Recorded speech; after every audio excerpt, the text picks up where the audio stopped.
సమాచారం కోసం 95 న్యూస్ ఇప్పుడు యాప్లో మీ ముందుకు వచ్చింది.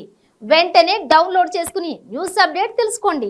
ప్రతి క్షణం ప్రజాక్షేమం కోసం.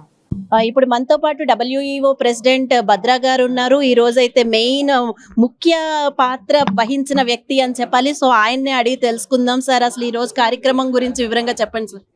ముందుగా 95 న్యూస్ ఛానల్ ప్రేక్షకులకి, ముఖ్యంగా 95 న్యూస్ ఛానల్ యాజమాన్యానికి ప్రత్యేకంగా ధన్యవాదాలు. ఈరోజు ప్రధానమైనటువంటి కార్యక్రమం ఉద్దేశం ఏంటంటే నేచర్ ఈజ్ అవర్ టీచర్. అంటే మన డే టు డే లైఫ్లో నేచర్ని మనందరం కూడా కాపాడుకుంటే మనం మన జీవితాన్ని సేఫ్గా ఉంచుకోగలుగుతాం. మనందరం కూడా డేంజర్ జోన్లో ఉన్నాం. ఇప్పటికే ఫ్లోరో కార్బన్స్, ఓజోన్ లేయర్ మొత్తం కూడా హోల్స్ పడిపోయింది. మన డే టు డే లైఫ్లో ప్రతి మనిషి జీవితంలో ఏదో ఒక ప్రాబ్లంతో బాధపడతా ఉన్నాం, నాతో సహా. ఏదో ఒక ప్రాబ్లం, మనకి కనీసం ఏ ప్రాబ్లం లేదంటే వాళ్ళకి కనీసం ఎయిర్ అన్న ఫాల్ట్ అయ్యే ప్రాబ్లం ఉంది, వాళ్ళకి స్కిన్ డిసీజ్ వస్తూ ఉన్నాయి, హెల్త్ బాగుండట్లేదు. చిన్న పిల్లల దగ్గర నుంచి చనిపోయే వాళ్ళందరికీ కూడాను డే టు డే లైఫ్లో ఎన్విరాన్మెంటల్ ఇంపాక్ట్ మన అందరి జీవితాల్లో కనబడుతుంది. కాబట్టి ఈరోజు సముద్ర జలాల ఉపరితలం పెరిగిపోతూ ఉంది. కాబట్టి దాని మీద మనం అందరం కూడా పెద్ద పెద్ద ప్రసంగాలు చెప్పకుండా పెద్ద పెద్ద సభలు పెట్టి పెద్ద పెద్ద మేధావులను కూర్చోబెట్టి చెప్పడం కన్నా చిన్న చిన్న ప్రయత్నాలు చిన్న వ్యక్తులతో, చిన్న పిల్లలతో చేయాలనేసి మన ప్రపంచ పర్యావరణ సంస్థ డిసైడ్ చేసింది. అందులో భాగంగా చైర్మన్ గారు డాక్టర్ హరిపనపల్లి గారు, గౌరవ రాజ్యసభ సభ్యులు ఆర్ కృష్ణయ్య గారు, మన కోర్ కమిటీ సభ్యులు శ్రీనివాస్ చెల్లూరి గారు, అదేవిధంగా మన ట్రెజరర్ రెజ్వాన్ గారు, మన ప్రధాన కార్యదర్శి మన నిఖిల్ గారు, మన హెల్త్ డైరెక్టర్ హీరాలాల్ గారు, అదేవిధంగా ఈ స్కూల్ యాజమాన్యం విజయ్ కుమార్ గారు, అదేవిధంగా ప్రిన్సిపాల్ సునీతారాణి మేడం గారు, అదేవిధంగా ప్రణయ్ గారు, ప్రతి ఒక్కరు కూడా ఈ కార్యక్రమంలో భాగస్వాములు అయ్యారు. ఈ యొక్క ప్రధానమైన ఉద్దేశం ఏంటంటే ప్రతిరోజు కూడా ఒక్క నిమిషమైనా మన నేచర్తో గడపాలి, నేచర్ గురించి ఆలోచించాలి. నేచర్ అనేది మన ఫ్యూచర్, భవిష్యత్ తరాలందరూ కూడా మనం 100 కోట్లు 1000 కోట్ల ఆస్తులు ఇవ్వాల్సిన అవసరం లేదు. మంచి నేచర్ని ఇస్తే అద్భుతమైన ఫ్యూచర్ని ఇచ్చిన వాళ్ళు అవుతాం.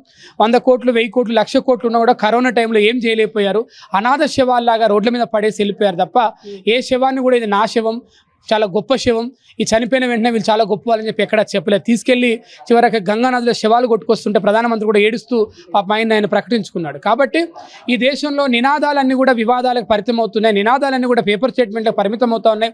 ఈ దేశమే కాదు, ప్రపంచంలో అత్యధికంగా కాలుష్యం వెదజల్లుతున్న నగరాలలో 30 నగరాలలో భారతదేశంలో 22 నగరాలు ఉన్నాయంటే మన దుస్థితి, మన దౌర్భాగ్యం మనం అర్థం చేసుకోవచ్చు. స్వచ్ఛ భారత్ లాంటి నినాదాలు పూర్తి స్థాయిలో అమలుకు నోచుకోలేదు. కాబట్టి ఇవాళ రాజ్యసభ సభ్యులు ఆర్ కృష్ణయ్య గారు కూడా అన్నారు, తప్పకుండా పార్లమెంట్లో కూడా మాట్లాడుతున్నారు. కాబట్టి మీరు, నేను, మనందరం కూడా మీ డే టు డే లైఫ్లో మీ న్యూస్ బులెటిన్స్లో కూడా మీరు నేచర్ గురించి కనీసం ఒక 1 మినిట్ అయినా కూడా మీ వార్తల్లో చెప్పాలి. అన్ని దేవాలయాలు, అన్ని సినిమా థియేటర్స్లలో, అన్ని పబ్లిక్ ట్రావెల్స్లలో, పబ్లిక్ వేదికల మీద ఎక్కడ వీలైతే అక్కడ విద్యాలయాలు, స్కూల్స్, కాలేజీలు, హోటల్స్, రెస్టారెంట్లు, బస్ స్టాండ్లు ఒకటని కాదు, ఏ 2 3 గుమ్మిగుడైనా కూడా అక్కడ పర్యావరణం చర్చ జరగాలి. లేకపోతే రాబోయే రోజులలో మీరు, నేను, మనందరం కూడా కాలుష్యానికి బలైపోతాం. మన బిడ్డల్ని మనమే బలిపశులం చేసిన అవుతాం. కాబట్టి రేపటి తరం మనల్ని ప్రశ్నిస్తూ ఉంది.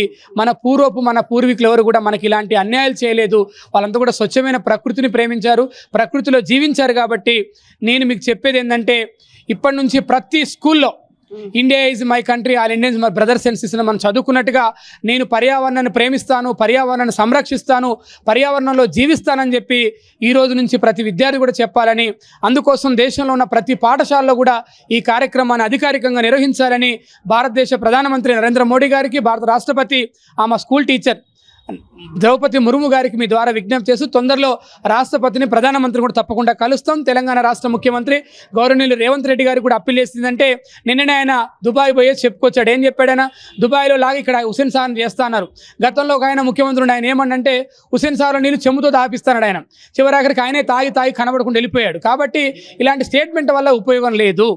ఈ స్టేట్మెంట్లు కేవలం పొలిటికల్ స్ట్రాటజీస్, అంటే జబర్దస్త్ కామెడీ షోలు మించిన షోలు ఉంటాయి ఇక్కడ. కాబట్టి దయచేసి ప్రజలకు ఉపయోగపడే విధంగా, ప్రజల జీవితాలు మార్చే విధంగా పర్యావరణవేత్తలు, ప్రధానంగా పర్యావరణ ఉద్యమకారులని, అనేక దేశాల్లో గ్రీన్ పాలిటిక్స్ నడుస్తున్న ఈ తరుణంలో భారతదేశంలో రోజు రోజుకి జరుగుతున్నటువంటి మానవ విధ్వంసం, పర్యావరణ విధ్వంసం గురించి మాట్లాడకపోతే ఎవరికి వారే యమునా తీరన్నట్టే చివరాఖరికి మనందరి బతుకులు కూడా అతుకులు పడ్డ బతుకులు అయితే, మనందరి బతుకులు కూడా సర్వనాశనం అయిపోతాయి. మనం పీల్చుకునే గాలి ఇప్పటికే పొల్యూటెడ్ అయిపోయింది, తాగే నీరు పొల్యూటెడ్ అయిపోయింది, మన చుట్టూ ఉన్న భూమి పొల్యూటెడ్ అయిపోయింది, మనం తినే పంటలు మొత్తం కూడా కలుషితం అయిపోయినాయి, విష రసాయనాలు తింటా ఉన్నాం. కాబట్టి వీటన్నిటిని కూడా చైతన్యం చేసిన బాధ్యత అందరి మీద ఉంది. దేవుణ్ణి డైరెక్ట్గా ఎవరు చూసే అవకాశం ఉండదు. కాబట్టి ప్రకృతిని ప్రేమించి ప్రకృతిలో జీవిస్తే దేవుడికి దగ్గర అవుతాం. అదే నిజమైన దైవత్వం. ప్రకృతిని కాపాడుకుంటే దేవుడితో మనందరం కనెక్ట్ అవుతాం. చాలా ఈజీ. కాబట్టి విద్యార్థులకు ఏం చెప్తున్నామంటే, రేపటి తరం మీది, రేపటి భవిష్యత్తు మీది. మా తరం ఎలాగ అయిపోయింది, భవిష్యత్తు తరం కోసం మనం ఆలోచించాలి.